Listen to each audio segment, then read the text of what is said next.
चलिए स्वामी दीपांकर, अदालत का फैसला आना है, साथ में समाज की जिम्मेदारी क्या? मैं समझता हूं कि श्वेता जी, समाज की निसंदेह जिम्मेदारी है कि वो समन्वय बना करके हर चीज में रखे। मगर समाज की एक आस्था भी होती है श्वेता जी, और वो आस्था जब वजू के पानी में तिरोहित हो जाती है और बाद में उस पर इस प्रकार की चर्चा होती है तो निसंदेह आहत तो होती है। निसंदेह विचाराधीन है मामला, और इस पर जज साहब या अदालत जो निर्णय देगी वो सबको स्वीकार्य भी होगा। मगर उससे इतर एक बात मैं बड़ी जिम्मेदारी के साथ कहना चाहता हूं कि हमको कोई भी बात बोलने से पहले सोचना क्यों पड़ता है कि जब हम कोई बात बैलेंस कह रहे हैं उसमें भी 50 बार विचार करना पड़े कि आप ऐसा नहीं वैसा बोले, ये नहीं ये करे, वो नहीं वो करे।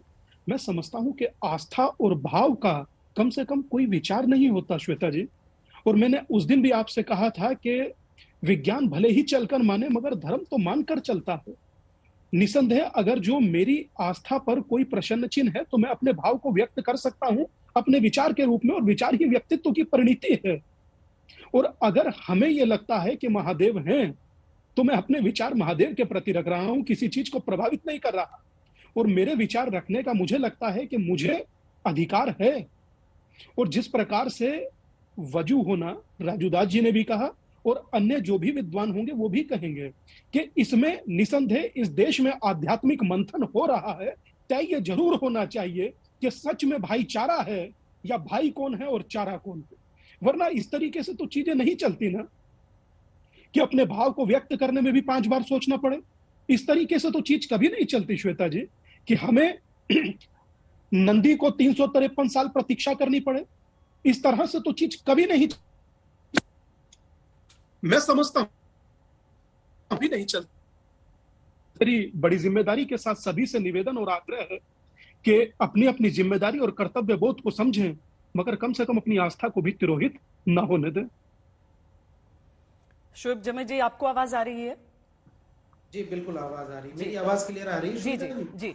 मैं ये सिर्फ आपसे जानना चाहती हूँ कि कुछ तस्वीरें तो आप भी देख चुके होंगे। अगर आप स्वामी दीपांकर अगर भावुक हो रहे हैं अभी इस समय, तो जाहिर है उनकी आस्था उन्हें इस समय भावुक कर रही है। आपको लगता है कि ये तस्वीरें देखकर आपको लगता है कि हाँ वाकई किसी दावे में कोई दम हो सकता है? अगर हिंदू पक्ष कह रहा था वहां त्रिशूल के निशान दिख रहे हैं, अलग अलग आकृतियां, कलाकृतियां ऐसी दिख रही हैं जो आमतौर पर मंदिरों में होती हैं। श्वेता जी, यकीनन देखिए बहुत संवेदनशील और बहुत ही सीरियस कंसर्न सभी पक्षों का है। मैं नहीं चाहता हूं कि किसी की भावना आहत हो। मुसलमान पक्ष जो है, हम यहाँ नमाज पिछले 300 सालों से पढ़ता आया है जब से वो मस्जिद थे, और हिंदू पक्ष जो है आज जिस चीज के लिए दावा कर रहे हैं वो भी अपनी जगह है। लेकिन सवाल ये है कि इस देश में जब कोई एक कानून बना है और जब अदालतें अपना काम कर रही हैं, तो उन अदालतों के जो फैसले पिछले भी जो आए, बात तो उसी बुनियाद पर होगी। यकीनन आपकी आस्था है, हमारी भी आस्था है, नमाज की सरजमी है, वो नमाज पढ़ते हैं उस जगह पे कई मुसलमान श्रद्धालु। आपने कहा कि नंदी उस वक्त मुख की हुई, यकीनन आपकी भी एक आस्था है। लेकिन इससे पहले जितने भी अदालत के केस हुए, चाहे 1936 का दीन मोहम्मद केस हो, 1992 का जो जजमेंट हुआ इलाहाबाद हाई कोर्ट का, उससे भी जितने जजमेंट हुए उसमें कभी भी शिवलिंग का जिक्र नहीं हुआ। और किसी कोर्ट ने कभी नहीं कहा कि वहां वजू के जगह को रोक दिया जाए। जब इससे पहले अगर कोई कोर्ट ये कहती, जितने भी अदालती मामले चले हैं इससे पहले अगर कह देती और उसके बावजूद भी मुस्लिम पक्ष वहां वजू बनाता रहता, तो फिर मैं समझता हूं कि ये बेअदबी और अवहेलना का मामला होता। लेकिन इससे पहले तो कभी किसी याचिका में शिवलिंग के हवाले से या नंदी के हवाले से कोई जिक्र नहीं रहा। हाँ, यह श्रृंगार गौरी के बारे में जरूर रहा है, जिसका केस इस बार भी डाला गया। 2020 में जो केस डाला गया वो भी श्रृंगार गौरी का ही है, शिवलिंग का नहीं था। अब जब चीजें मिली हैं और सुप्रीम कोर्ट ने उसको कहा है कि भाई अभी इसको संरक्षित किया जाए, तो ये इल्जाम लगाना सरासर गलत है कि वहां वजू कर रहे थे और वो बेअदबी कर रहे थे। क्यों बेअदबी कर रहे थे? आप ही के चैनल में, आज तक के चैनल पे मैंने देखा, और लल्लन टॉप जो आपकी सिस्टर चैनल, दोनों जगह पे दो महंत एक महंत जो है राजेंद्र तिवारी और दूसरे महंत जिनकी इस मस्जिद के सामने मकान है और वो मंदिर में पुजारी, उन्होंने कहा बचपन से हम इस मस्जिद को और इस वजूखाने को देखते आए हैं, कई बार सफाई हम लोगों के सामने रही है, हमने कभी भी उस चीज को शिवलिंग नहीं माना, तो हमने कभी एतराज नहीं जताया। मुस्लिम पक्ष तो कभी कुछ नहीं कहा। हिंदू जो आते हैं वहां पे लोकल, जो हाइपर लोकल है, जो बिल्कुल करीब सामने रहते हैं, उससे ज्यादा बड़ी गवाही कौन दे सकता है। लेकिन चूंकि अब मामला सब जुडिस है, तो मैं ये समझता हूं कि अदालत के फैसले का इंतजार करना चाहिए। ना माहौल मैं बनाऊं, ना माहौल आप बनाएं, ना मीडिया के जरिए से बनाया जाए। जब मामला सब जुडिस हो गया है तो अदालत के फैसले का इंतजार करना चाहिए। ठीक है, महंत राजू दास कुछ कहना चाह रहे हैं, बोलिए बोलिए। शोएब भाई, आपसे एक निवेदन है।